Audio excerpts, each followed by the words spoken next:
तो नारी रहली एक हसीना और देखवैयन का करकत सीना जीना केतनन का कैली दुश्वार।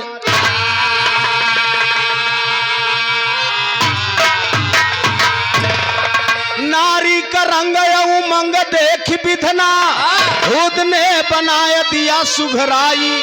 गोरे थे गाले और घुघुरे थे बाल अरे ठुमकत की चाल चलथिन अठी। तन में होश नहीं रचो बेहोश नहीं तब से एक लड़का से गईली टकरा। लड़का बोला हम प्यार करी थे तोहसे हमहू से ले तू शादी रचाई।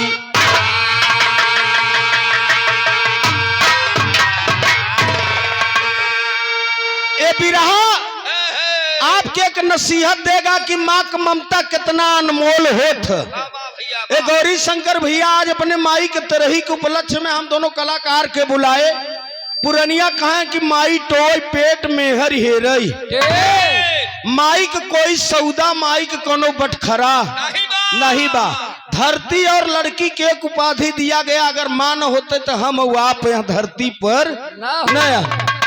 तो इसलिए मां की उपाधि सबसे ऊंचा बाह है। बिरहवा दादई वाला या हाँ अच्छा ध्यान दही आप लोग दादई वाला है बिरहवा कितना प्यार माई देत है। नसीहत मिली हमार माताएं बहने भी बैठे हैं आवाज जहां भी जात हो एक चर्चा की नसीहत मिले कि कोई कलाकार याद था कि माँ का प्रेम माँ का भाव का होत है। का हो मास्टर एक लाइन गजल का टुकड़ा बा बिरहा में का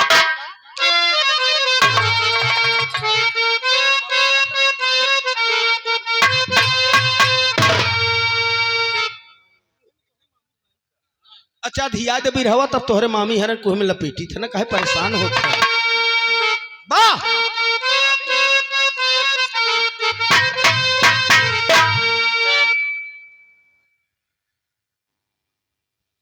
भैया मामी को लेके आया हमारे गौरी शंकर भैया PWD में आप कार्यरत हैं। अनुराग यादव जहां कहीं हो गौरी शंकर भैया से मिल लें।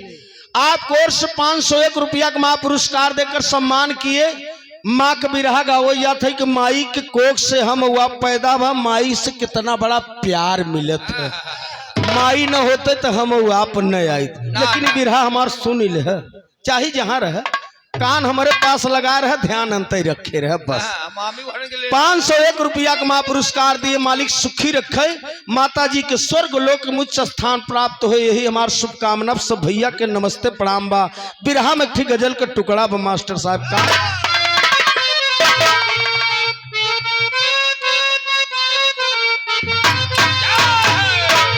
कि अरे आसमां से उतारा गया है जिंदगी दे के मारा गया है।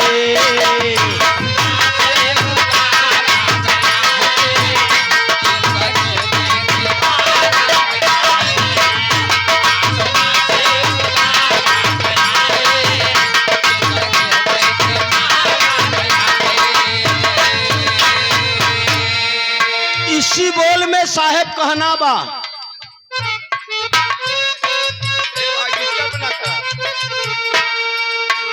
लड़की लड़का से हंस कर के बोली लड़की लड़का से हंस कर के बोली प्यार करने के काबिल नहीं हो करके बोली।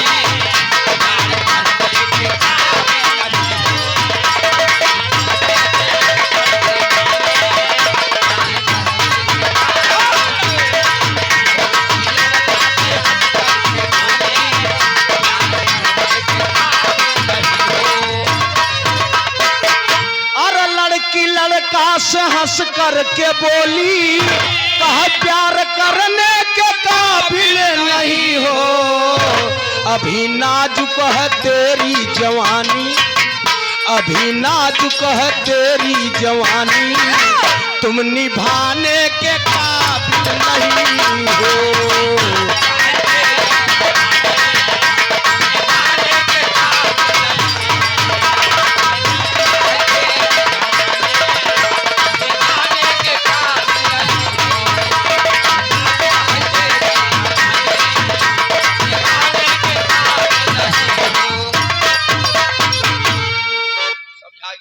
सेवा में श्रीमान स्वर्गीय हमारे बड़े भैया मनोज यादव करेला, उनके छोटे भाई ज्ञानी बाबू को 101 रुपया का माँ पुरस्कार के है।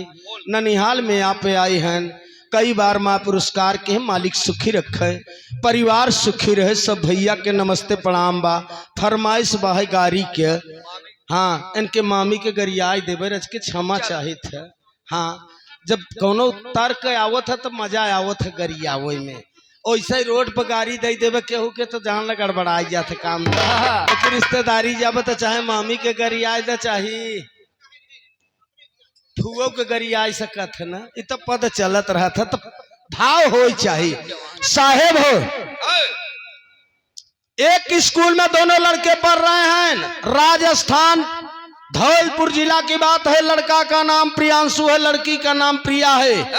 दोनों आपस में स्कूल में पढ़ा था। दोनों मास्टर साहब इंजीनियरिंग कॉलेज में पढ़ाई कर रहे हैं। लड़का बोला प्रियांशु की लड़किया से हम तो का बहुत चाहे तो तुझसे प्रेम करी थे, बहुत प्यार करी थे, तो उससे हम बियाह किया चाहत है।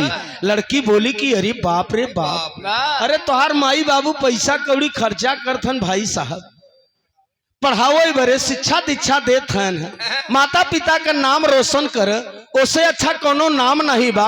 लड़का बोला वो तो पढ़ाई होत रहे लेकिन हम तो का चाहे तो उससे हम बियाह किया चाही था करब।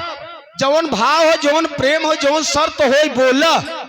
आज भी यही बरे लिखा बा रोड पर कि रोड पर का लिखा बा, सावधानी हटी तो दुर्घटना घटी, अब प्यार हटा तो खार डटा। इतनी बात जब लड़का बोला तो लड़की एक बात कहता है प्रिया मार साहब का,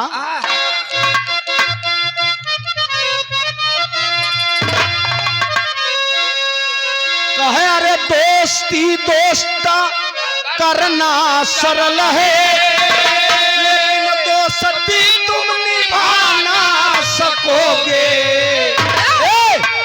कली कच्ची है अब ही खिलेना, कली कच्ची है अब ही खिलेना, हार बनने के काबिल नहीं हो।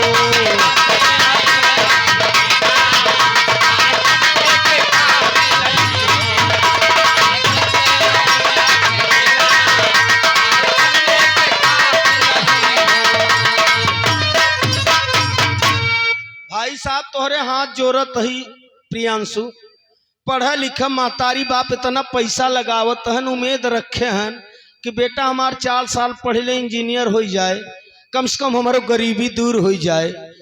ये ऐसा काम जिन करे। और प्रियांशु प्रिया से कहत ना ना ना शादी करब तो का हम चाहत ही है, प्रेम करत ही है, बियाह हो करब, पढ़ाई लिखाई तो होते ही रहे। लड़किया कहा कोई बात नहीं, बस शादी तो कैले, प्रेम तो बहुत लोग करत हैं, अच्छे अच्छे लोगन के देखा है, आज उनके संगे काल उनके संगे परसों। हमारे दुख में काम दई देश, जे हमारे तकलीफ में काम दई देश, वही के हम मर्द समझत है, पैसा वाले के संगे तो बीस्ट ठहरत है। ये लड़की इतना बात कहा तो लड़का बोला कहा हमके अस्ता मत समझा, बताओ बात का है। लड़किया प्रिया बोली कहा कि शादी करबे, प्रेम करत है हाँ, लेकिन हमार शर्त बा। शर्त का बा? बिरहा में टेरी के बोल बा,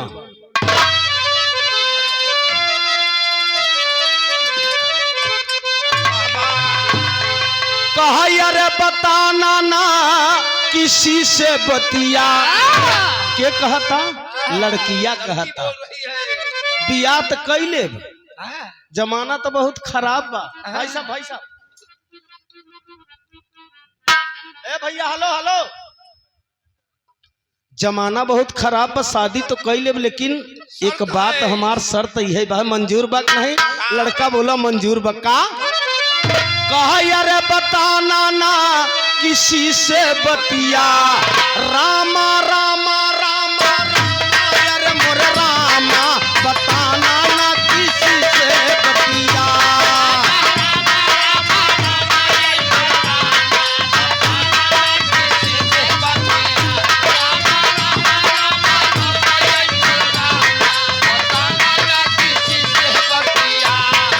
लड़की बोली अपने माँ का दिल लिया ना, बताना ना किसी किसी से बतिया।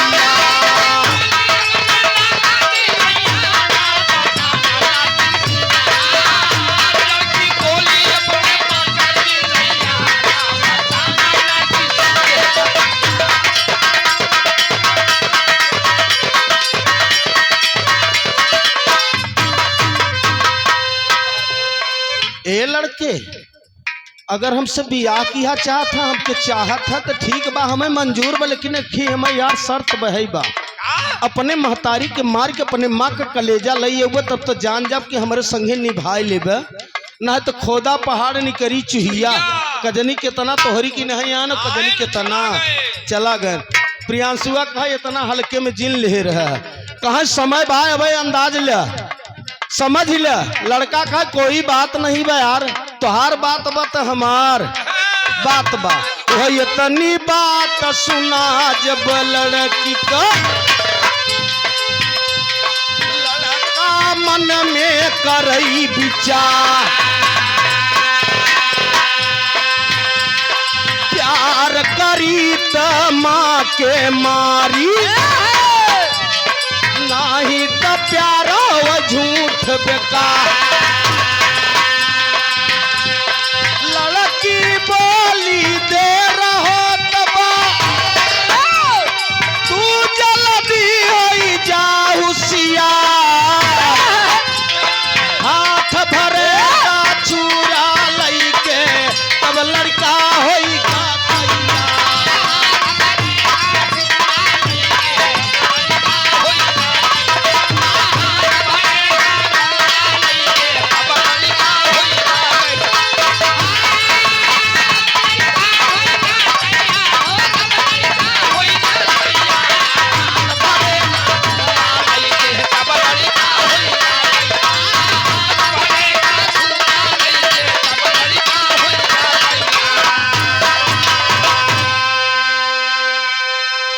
श्रीमान। आपके बीच में धर्म के बड़े भैया हमारे बाबू प्रवीण कुमार यादव, आप भाभी प्रधान पद प्रत्याशी डाही के धरती से 101 रुपया का महापुरस्कार के दातार सुखी रखे, परिवार सुखी रहे। सब भैया के नमस्ते प्रणाम बा। जहाँ शांति बा वहीं मास्टर साहब प्रेम और भाव मिलत है। लड़किया तनी बात बोली कि प्रेम करत है, शादी कैले शर्त यही बा कि अपने माँ के मार के अपने महतारी के कलेजा लई होगा, तब तो हमें विश्वास बना है तोहरी के ना कजनी कितना आए न खोदा पहाड़ तो निकरी। प्रियांशुआ बोला कहे हमें अस्तस मत समझे रहा, जो हम शर्त रखी थो कि हम वादा पूरा करी थे। सुने वाले पंचों 1 घंटा का समय हमें तो देवी हम जात है अपने माँ का कलेजा लई के आवत ही। लड़का चल दिया एक हाथे के साहब छुरा लई के, भाई साहब माफ करना, एक हाथे के छुरा लई के प्रियांशु चल दिया अपने माँ का कलेजा लेने के लिए। जब चल दिया मास्टर साहब तो बिरहा में ठीक तर्ज लगत का,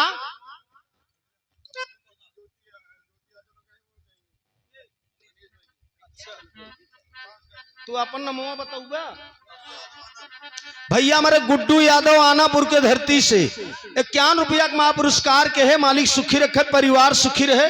भाई के फरमाइश है आदेश बा है कि ज्योति यादव अब बिरहा न गए हैं, उनकर पतिदेव आए हैं। छोटे भाई बाबू मनीष कुमार यादव बिरहा के सुंदर कलाकार हैं, जौनपुर के धरती से। छोटे भाई बिरहा का प्रस्तुति करेंगे। 51 रुपया का महापुरस्कार हुआ, चरणों में प्रणाम। सब भैयन के नमस्कार। बके वही मर्दवा का करे क्या है। हाँ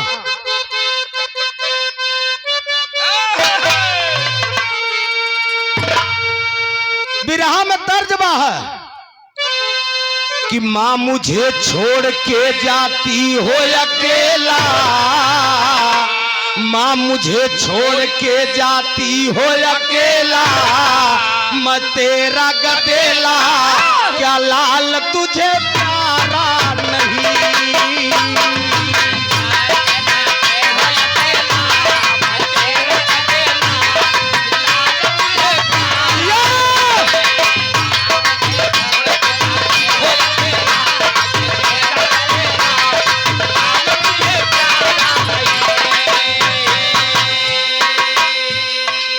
बाबू कोर से करेला के धरती से स्वर्गीय प्रधान जी के आप छोटे भाई हैं। बहुत महापुरस्कार हमारे बहुत शुभ चिंतक हैं ज्ञानी बाबू की ओर से बहुत महापुरस्कार 101 रुपया के चरणों में प्रणाम बा। सब भैयन के नमस्ते प्रणाम बा। गुड्डू भैया आनापुर के धरती से, गुड्डू काका, अच्छा आनापुर के धरती से। काका इनका नाम है या कि अच्छा काका इनका प्रचलित नाम है या जैसे वो करे हिया मामा मामा आ रहे हैं। हाँ मामा तोहरे मामी वाला लगा तो काहे परेशान होता है ज्ञानी भैया। मामी हैरान यहाँ। अब यह सब विभोर वाहन माई के चक्कर में तू मामी के चक्कर में है। माई न होते तो मामी कहाँ से होते यार। मवई मवा वाला शब्द वही बहाई है। माई मामा मामी ये सब एक ही है। अब गते गते पहुँचे भाई हुआ तब तक। हाँ अब गते गते पहुँचत है न परेशान हो। मालिक सुखी रखे परिवार सुखी रहे। सब भाई के नमस्ते प्रणाम बका।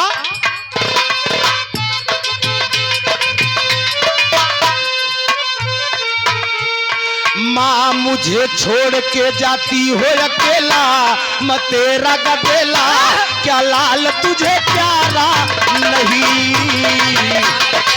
हो अकेला, तेरा गदेला, लाल तुझे प्यारा। हो अकेला, तेरा गदेला, लाल तुझे प्यारा।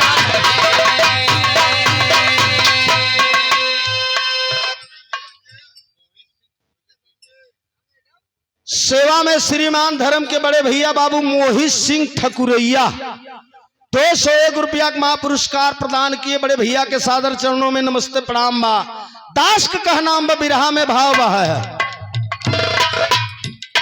इतना दर्द रहा लेकिन भाव बा। माई खाना बैठ के प्रियांशुआ के जोहत है। कल से मेरा लाल प्रियांशु आई नहीं आखिर माँ प्रियांशुआ गवा स्कूल आई काहे नहीं। कितना माई के ममता अनमोल हो तो पुत्र और पुत्री के बारे में काही बरे 9 महीना पेटे में माई ले रहत है। बच्चा बाहर आवत है तब माई पालन पोषण करके ज्ञान देते है। और दर्द में माई बा बियाबे के दर्द बा। हाँ सेवा में श्रीमान पप्पू साइकिल मिस्त्री नारंगपुर के धरती से बड़े भैया को ओर से 101 रुपया का महापुरस्कार हुआ। पप्पू बाबू के नमस्ते प्रणाम बा। सब भाई के चरण छू के पहलगी प्रणाम बा। बिरहा में भाव मास्टर।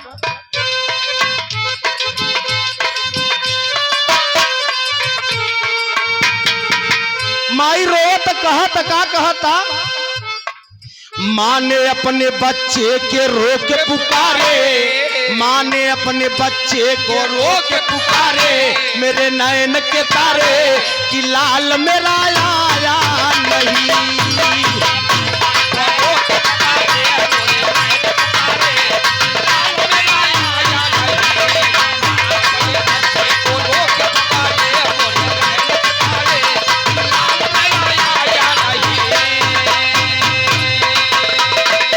सेवा में श्रीमान आपके बीच में धर्म के बड़े भैया बाबू राकेश कुमार मिस्त्री साहेब नारंगपुर के धरती से राणा पेट्रोल पंप के सामने आपकी दुकान है। आपको और 101 रुपया का महापुरस्कार हुआ। दातार सुखी रखे परिवार सुखी रहे। सब भाई के नमस्ते प्रणाम बा है का।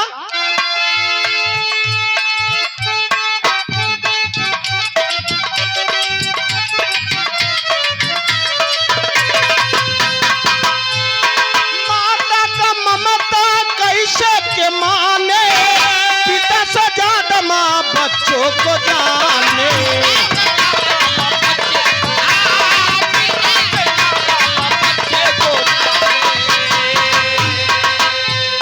दिन बीता रात बीता भोर सकारे, दिन बीता रात बीता भोर सकारे, माँ बैठी मुहारे कि लाल मेरा आया नहीं।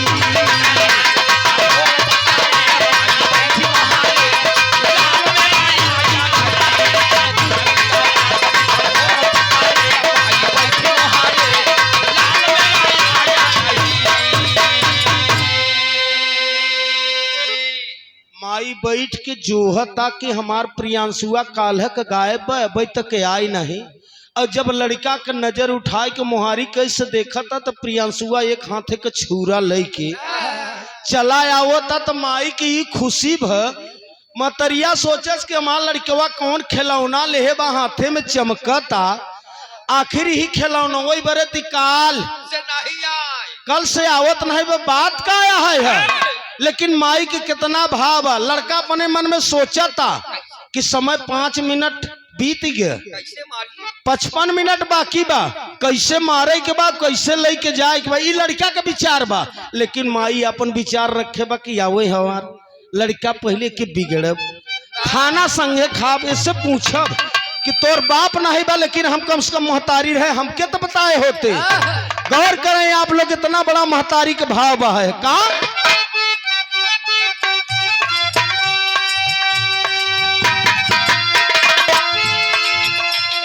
खाना बना के जोत बीत गरतिया, आए न बबुआ पड़ी कौन बतिया।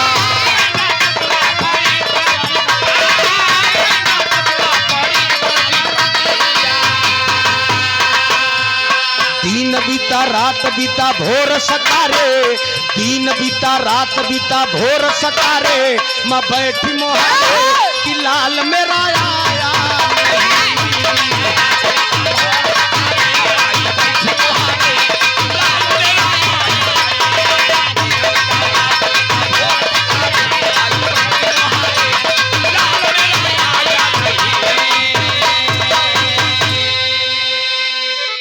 एक चीज और अंदाज आप लोग लगाए ले भाई साहब, भैया भैया, औरत अपने आदमी के चाहिए जितना सेवा कर ले, 2 महीना 5 महीना साल 2 साल जोती। मर्द अगर नहीं काम में आबिल होता है तो पड़ोसी लोग पूछत गांव को बात है का हो ननका का हाल बा, बड़कू कहाँ चुप रहतू, अम्मा नहीं हर खोत है न ओहर के। लेकिन लड़का चाहे 10 साल से बीमार रहे, हर महतारी कभो नहीं कहते कि हमार ननका नहर के होता ना ओहर के। काहे बरे कि जो 9 महीना पेटे में ले रहा तो बच्चा 12 तो बियाबे का दर्द होता। औरत चाहे जौन काम करत रहे, लड़का अगर दिशा फिर जाता का महतारी ओकर जान काट देती कभो नहीं। काहे बरे कि दर्द बा, प्रेम बा। वैसे तो मेहरारू मन सेधु में बहुत प्यार रहा था, जब बिया हुआ शादी भर रहा था देखा है। और जब लड़कवा हो जाता तब आधा प्यार वही लड़कवन में हो जाता। काहे बरे जानते दिनवा भरा हुआ अचारवा पकड़ के मम्मी है यहाँ है तो कुछ तो होता ही रहा था यार। जब चपक जाता तब मन सेधु से कमजोर हो जाता। और जब तक लड़का नहीं बा तब तक भाई लैला मजनू को प्यार चलता ही बा, ओकर बात अलग है। बाबू साहेब लड़का गते गते आवता, माई देखे का बेटा कहाँ रहे भैया, बोलत नहीं बे कौआ खर पीछे ले बा छुरा, कल से तय गायब है, हम संध्या खाना बनावा सवेरे खाना बनावा, सब खराब है। लड़का कौआ खर नहीं बोला था, चल खाना ख, महतारी पेट टोवता। लेकिन लड़का ऐसे छुरा छिपाए बा, जैसे महतारी निहुरत मास्टर साहब खाना निकाले, बिरहा में कभी भाव देता तर्ज बदल गया।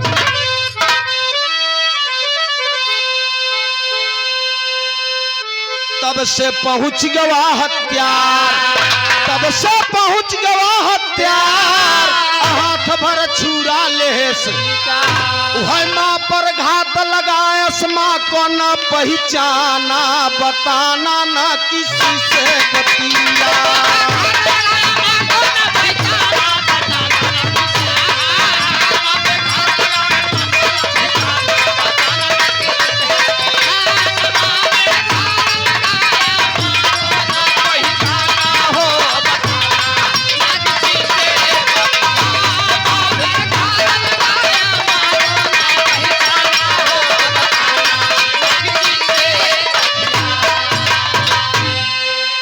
माँ और बेटा के प्यार, माँ के ममता के गीत के भाव पर परवेज HD फिल्म्स फोटोग्राफी आप वीडियो आप परम आदरणीय सेवा में श्रीमान डोन कैमरा लाइव टेलीकॉम शादी एवं वीडियो कार्ड के आप प्रोपाइटर प्रवेश कुमार भाई को ओर से 101 रुपया का पुरस्कार हुआ। सादर चरणों में नमस्ते प्रणाम बा। सब भैया का चरण छू के पहलगी प्रणाम बा। दास का कहनाम बा। और कुछ बताई दे फिर दोबारा बिना पैसवा के बुलवाइल। भैया हो महतरिया जैसे निहुरी खाना निकाले बरे वैसे वो लड़का पहुंचा, एक हाथे के छुरा ले मास्टर साहब पीछे से वार। जब वार करा था तो माई ऐसे हाथ रखत है हम मट्टी पर जमीन पर, पेटे के बले गिरत है। कभी लिखेन भाव, बहुत सुंदर भाव मास्टर साहब, विरह में तर्ज बदल गए।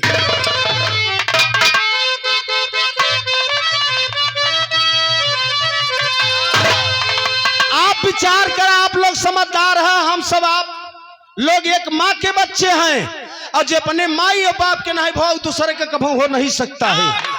इसलिए कि न मंदिर में जाइए, न मस्जिद में जाइए, न गुरुद्वारा में जाइए, माता पिता का सुबह शाम सेवा और सुमिरन और भक्ति और चरण छुए देख ले, कभो कमी हो जे कोनो चीज के तब कहे माई के चरनियों में सारा सुख है। लेकिन हिया अब आजकल जौन जौन हाँ ऐसे एक दिन के मेरा कहे कादू लहना का कहाँ चुपर है तू अम्मा का बताई एन बिचन फोन आवत है, जितना पाल पैसा आवत सब माया के देता है, हमके मानता नहीं। गौर करे आप लोग, हम का काई परेशान होत हो तू हूँ एक दिन मोहतारी बनबू लड़का हो ही तोहरो तब देखी थे कितना तोहका कमाई के देती। पुरनिया यही बात कहे कि साझे दे सकार पाओ पूत भतार के आगे कभी लिखा था बिरहा में तर्ज का लगा लाला।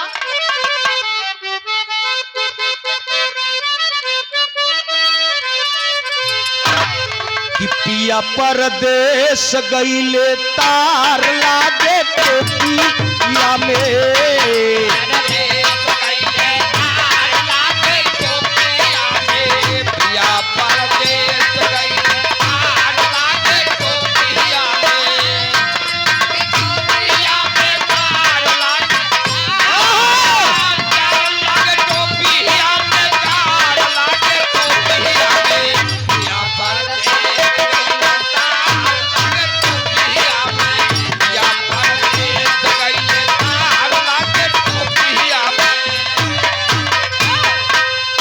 इसी भाव में बाबू साहब कहना बमाई तो निहुरी खाना निकारे मेरे, लेकिन वो पापी औलाद लड़का करत का माई का करे जवा, माई का करे जवानी सार लिहले पपिया।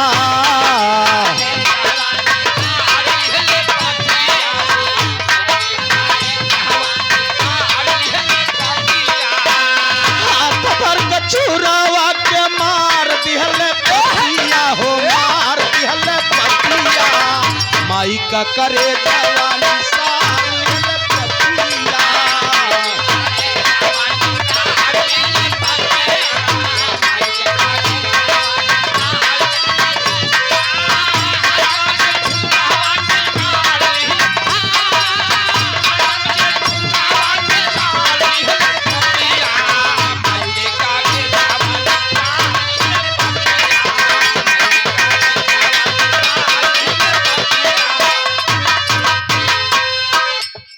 आप विचार करें, माँ जमीन पर गिर गई माँ, माँ का कलेजा निकाल रहा है लड़का, शरीर कांपता है, गवाही नहीं देता, लेकिन वादा के है जाना बा लड़की से शादी करे के बाद।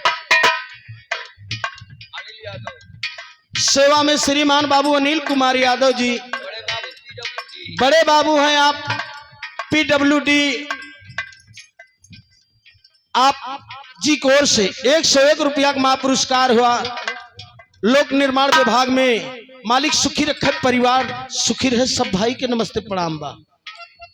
सेवा में श्रीमान हमारे ज्ञानी भैया करेला के धरती से 101 रुपया का महापुरस्कार के है। मालिक सुखी रखे, परिवार सुखी रहे। अब तो चर्चा माई के चलत मामी वाला हो जाए। हाँ अवसर आ जाए दोबारा तो नाराज जिन होया। जरूर गाओ हम मोहम्मद का गवैया है, चाहिए कई लाइन गाओ लेकिन गाओ जरूर। बिरहा का मतलब दर्द होता, और जौने बिरहा में दर्द नहीं हो बिरहा दर्द कहाँ पर बा जहाँ प्रेम बा। प्रेम से जब मोह हो तो टूटे लागत है तो वह जगह पर दर्द होता है। ये प्रेम रहा माई बेटवा का अरे बाप रे मोह टूटता। आज मोह न टूटत बा अपने औलाद स्वयं अपने महतारी के कलेजा निकालता शरीर पूरा कांपता। कभी लिखत हन बिरहा में का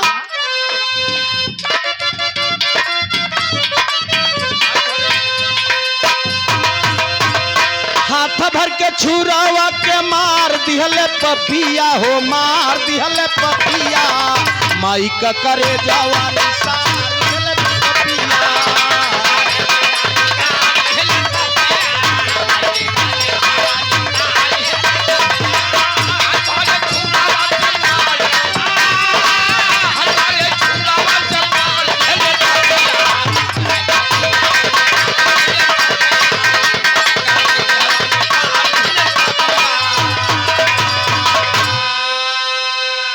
कलेजा निकारता पूरा शरीर सुने वाले बड़का भैया कांपा जाता कि वादा के है लेके चले के बाहे है।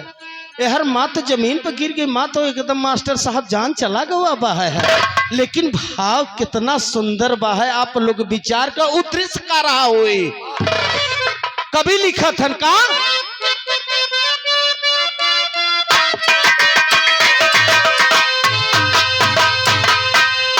नौ महीना माई लेके कोखिया में धोवाली भैया रबा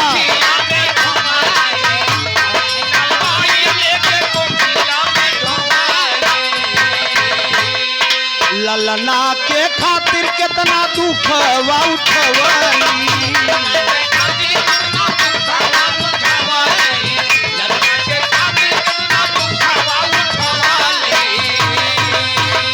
वही रे मैरिया के विसार दिहले पपिया विसार दिहले पपिया माई का करे जवानी सार दिहले पपिया।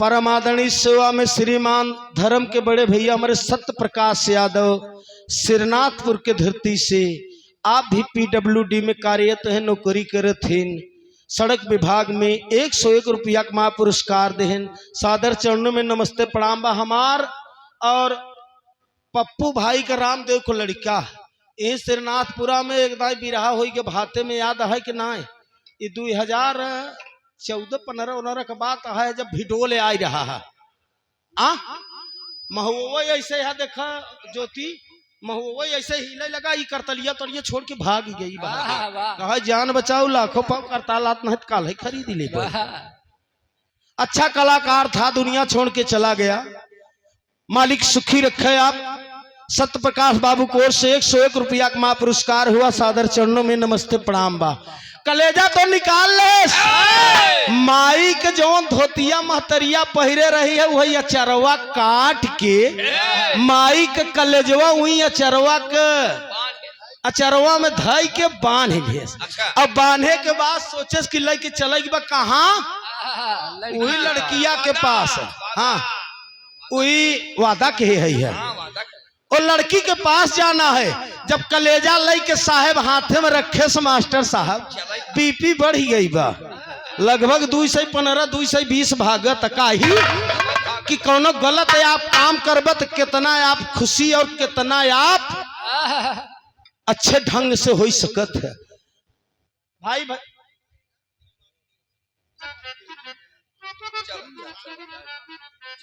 भैया गाना हम करीम में भाई बाबू साहब जब लेके कलेजा वो चल दिया प्रियांशु अपने माँ का आल्हा के भाव में कभी लिखत है गनवा हमारा एकदम करीब हम जनता ही है ना गवई न दई है वो तो वही ऐसा होबई करत है कि अरे जैसे चकोरिया निहार चंदा के आवासा में रैनिया होई जाली भी नसा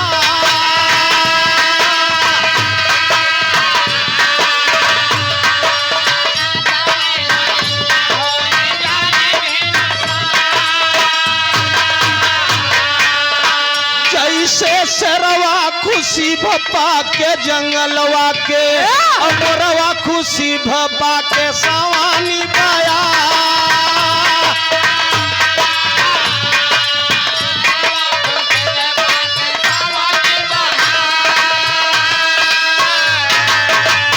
ऐसे महतरिया खुशी भई पाई के ललनवा के कहा आज बजनी का नामावा छोड़ाया करता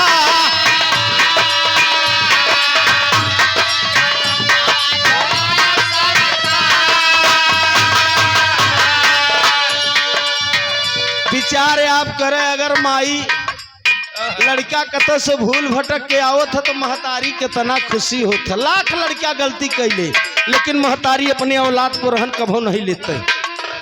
हम तो चाहिए कितना सयान है जब ले तब हमार तोहर महतारी बाप कहते भाई लड़का आया है बुद्धि नहीं वो बुद्धि हो जाए भैया तो जानकार हो जाए का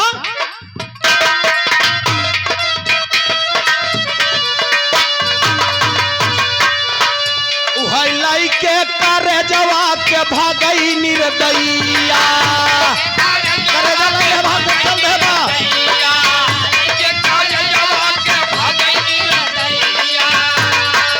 माई के आंचर काट के माँ का कलेजा गठियाई के हाथे में लेबा शरीर बस में नहीं लेकिन हिलता चला जाता लड़की के पास जाना है वादा के बियाह कर लइके कर जवा के भागई निर्दयिया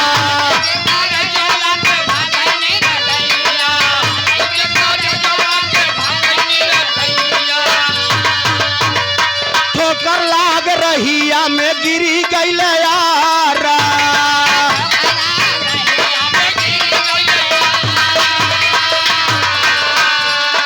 इतने में बोलत बात माई का करे जावा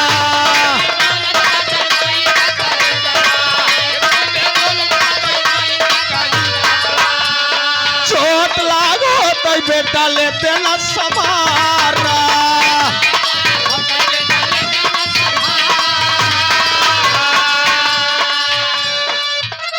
जल्दबाजी में करेजा हाथ में ले रहा भागत भागत पहुंचा कतो ऊंच खाल गोड़ पड़ा कलेजा को दूर पे गिरा उन को दूरी पे गिरा माँ का कलेजा से आवाज आओ तो बेटा प्रियांशु काहे जल्दी आन है बेटवा अब तो तुके जौन करे के रहा कई दे न आराम से लेके जा बढ़िया से बियाह कर हमके खुशी बा है काहे जल्दी आन है लगा हो चोट तो दवाई ले ले क्या कहता माई के कलेजा मत जल्दी आ बेटा मरे के बाद माँ का कलेजा बोल रहा है इतने में बोलत बाटा माई का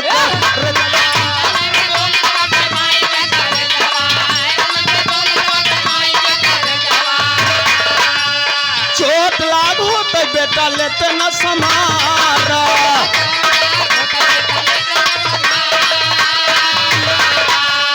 लइके करेजा पहुंचा नारी के भवनवा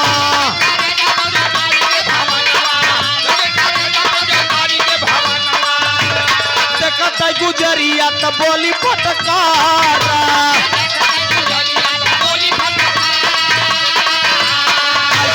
मोहिया के हम नहीं मोहिया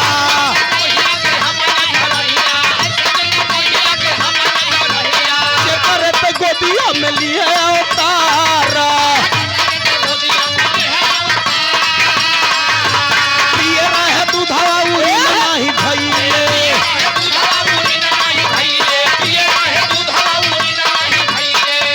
तो भूल गए माई जी का प्यारा आगे का बयान सुना हो मोरे मित्रवा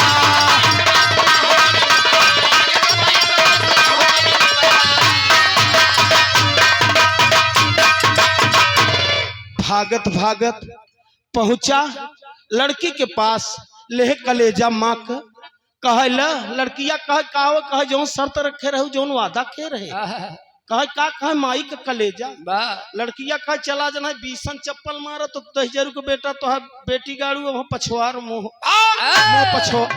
तोहर पीछे हो जाए अरे हम तो तोरे अंदाजा लेते रहे कम से कम जो तय हमार पीछा छोड़ ऐसा काम कई न पाबे और न बियाह हो पाए कहा अरे अरे अरे हम शर्त रखे रहे वादा कह रहे कहे वादा के तेरी ऐसी के तैसी में मुतारब संडिल तो बीसन संडिल मारब। तो जब अपने माई के नहीं भय तो तई हम के होबे? माई के मार के आए मेहर करई बस कर बस निकल ले। अब बड़े चक्कर में पड़ा कि माऊ को मारा इहो हमका धोखा दे दे। यही बड़े कहा गवा बना बिना विचारे जो करे सो पीछे पछता काम बिगाड़े आप लो जग में ओ तहसा। बिना सोचे समझे जे करत काम तो धोखा खा गए। सेवा में श्रीमान बाबू अनुराग यादव गौरी शंकर भैया के आप पुत्र हैं। आपको और से 51 रुपया का महा पुरस्कार हुआ। सादर चरणों में नमस्ते प्रणाम। यार बातचीत होता है तब से कौनो गांव को मनाई सुनत ना जाए के थाने में FIR कर दे। कहाँ कुछ शायद तो कहाँ कहा बा और कहाँ फलाने तना सज्जन मनाई तो उनका लड़कवा अपने महतरिये के मार के जगह मेहरारू करे। हाँ आजकल यही शर्त चलता। तब से पुलिस दरोगा आए हाथ में हथकड़ी वह पुलिस लाई गए तुरंत जेल खाना बताना ना किसी से बतिया।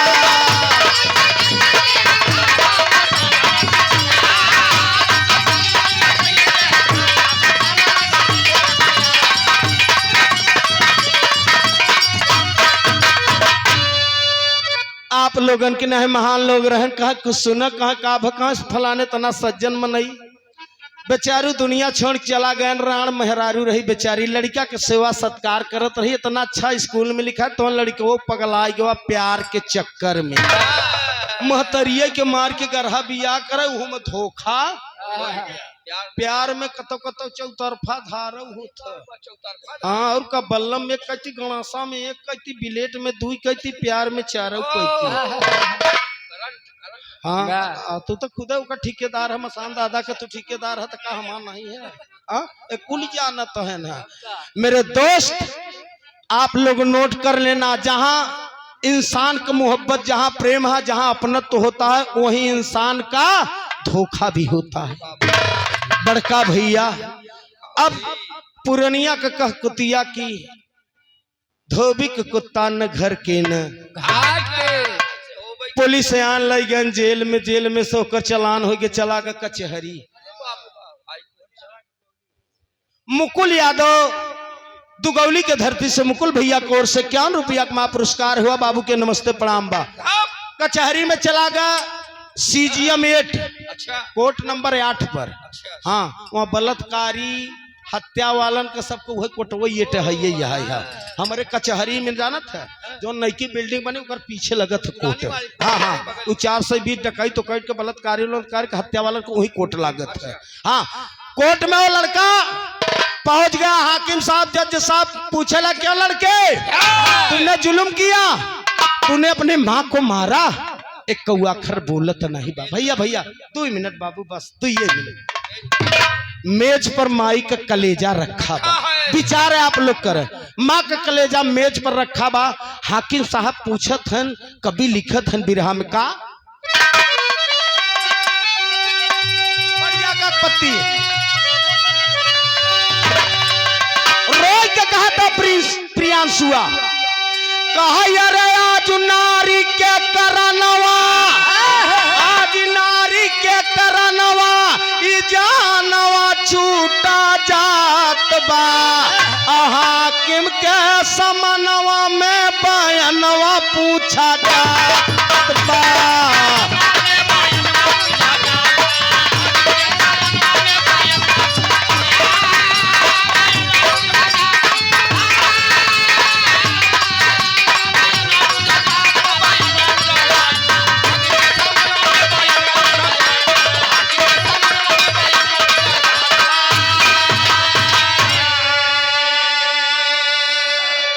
सेवा में श्रीमान बड़े भैया हमारे रविशंकर गुप्ता नारंगपुर के धरती से 51 रुपया का पुरस्कार के मालिक सुखी रखे। सब भैया के नमस्ते प्रणाम। श्रीमान आपके बीच में बाबू अनिल कुमार यादव PWD में आप कार्यरत हैं, सड़क विभाग में लोक निर्माण जी के कहत थे, आप उस विभाग में कार्यरत हैं। बहुत महापुरस्कार 51 रुपया का मालिक सुखी रखे, परिवार सुखी हो जाए। सरकार ज्ञानी भैया यार तू तो घरे का मनई है, काहे चिकोटत है राजा।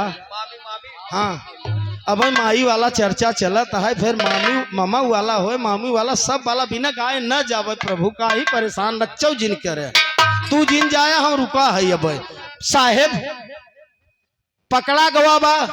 हाकिम साहब पूछा था क्यों लड़के, तूने अपने माँ को मारा, इतना बड़ा है आप जुल्म किया, माँ का कलेजा निकाल। एक कौआ खा लड़का बोलत नहीं बा, तेरा फांसी होगा। तारे मुड़ी के बाएं आंख से आंसू गिरा तो सोचा था कि माऊ के मारा, मेहरा रो धोखा दे दे, समाज से भी गए, जाई तो हम कहा जाई। रोता लड़का का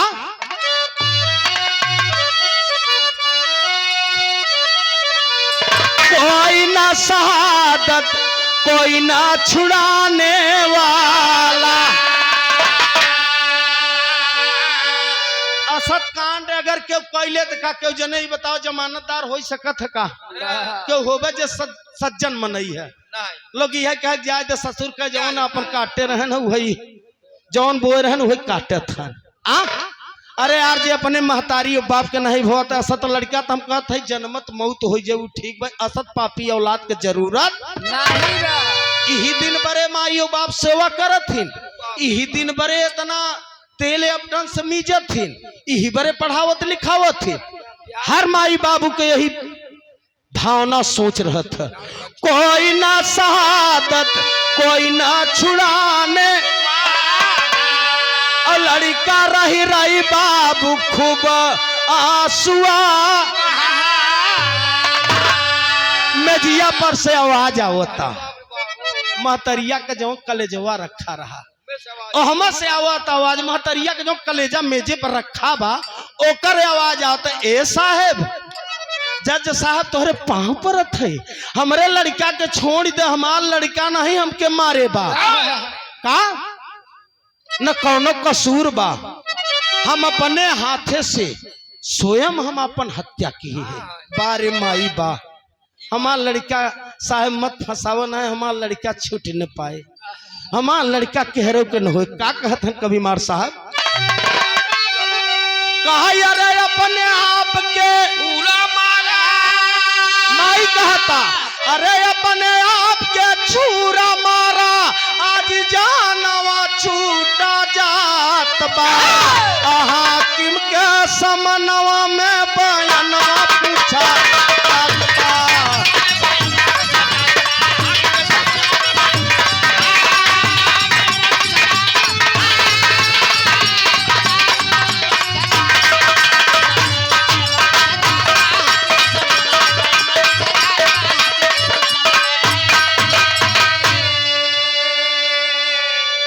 माँ के आवाज हाकिम के पास गवा। जब हाकिम साहब छुट्टी तो हो गया, मास्टर साहब जेल नहीं फांसी नहीं छूट गया। हाकिम साहब तुरंत मुकदमा साहब खारिज कर दे, छूट गवा। जहर जाता है गांव में जब पहुंचा लो कहाँ कुछ सुना, कहाँ हत्यारवा वह आई गवा बा, कहाँ कौन हत्यारवा, अरे कहाँ फलनवा प्रियांशुआ के नहीं जानता जौन अपने माई के, अरे कहाँ जाए देता असत ससुर लड़कियन के तो मर जाना ठीक है। आज से हमार तोहार कोई संबंध है, एक ससुर के पूरे गांव के न्योता उता सब काटी दे और न लड़कियन के संगे के रह दे है। इसलिए कि संगत से गुण होत है, संगत से गुण जात। अच्छा अगर संगत पकड़बे आप, अच्छे के संग पकड़बे तो साहब अच्छा सिखबे। नशेड़ियन के संगत अगर पकड़ ले है, कुछ न पियत खात रहा 2 दिन 4 दिन केवल नमकीन और चना ढोवत ढोवत चीखत शुरू कर दीबे। सच्चाई बात बतावा जा रहा है आपको मेरे दोस्त, केहरो को लड़का नहीं हुआ, पूरे गांव में यही हुआ कि इसका न्योता हकार सब काट दीजिए, लड़का एकदम बेकार है। जो अपने माँ के नहीं हुआ, जो अपने बाप को नहीं हुआ, तो वो दूसरे का क्या होगा। फिर आखिरी लाइन में मास्टर साहब लगा, ऐसा कह रहा था कोई बोलने वाला है नहीं, तो कर्म ऐसा करो मेरे दोस्त कि संसार में प्रेम कर लो जौने आपका हमेशा आड़े भी बुराई न होए, आपका बड़ाई होए। यही इंसानी दर्जा का पैगाम है का।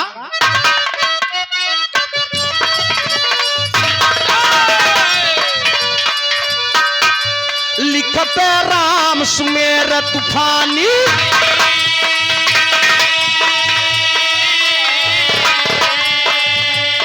लिखत राम सुमेर तूफानी,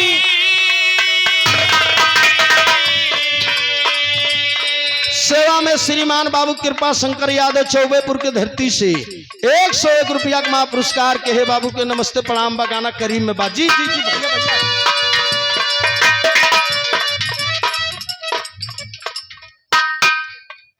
सेवा में श्रीमान बड़े भैया हमारे बाबू प्रवीण कुमार यादव डाही के धरती से वर्तमान प्रधान पद प्रत्याशी, डाही में भी आप कई बार प्रोग्राम कराए हैं भात में। मालिक सुखी रखे, परिवार सुखी रहे, सब भाई के नमस्ते प्रणाम बहा है। 4 साल का कोरोनवा आया गवैयन के आधा चबाई ले गवा ना, ऐसा कौनो क्षेत्र ऐसा कौनो गांव नहीं बचा रहा। ये बिरहा का धरोहर है हमारे प्रतापगढ़ के। एक एक जन जन माताएं बहनें जितना लोग हैं न, बिरहा के बहुत परखी वाले हैं। ये अवधि के प्रेमी हैं न, बिरहा के परखी हैं मास्टर साहब। ये भोजपुरी का नाई हैं, बिरहा के परखी हैं न। सबके सादर चरणों में नमस्ते प्रणाम। बोले में कोनो कमी हो तो क्षमा करिए आप लोग जी।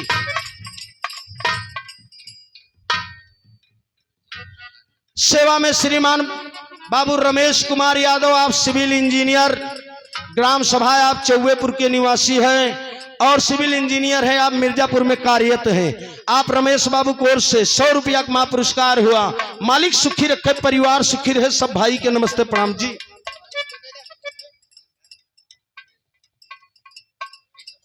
हमारे अनुराग बाबू के दोस्त प्रदीप कश्यप भैया की ओर से बहुत महापुरस्कार 51 रुपया का। मालिक सुखी रखे, सब भैया के नमस्ते प्रणाम बा है का मन्ना।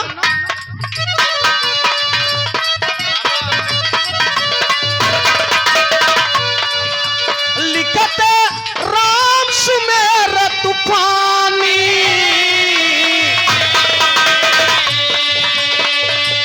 दान में नाही बेईमानी, राम रामाय रे हो मोरे राम, गाँव प्रेम चंदा सतगुरु का घराना हो बताना न किसी से किया।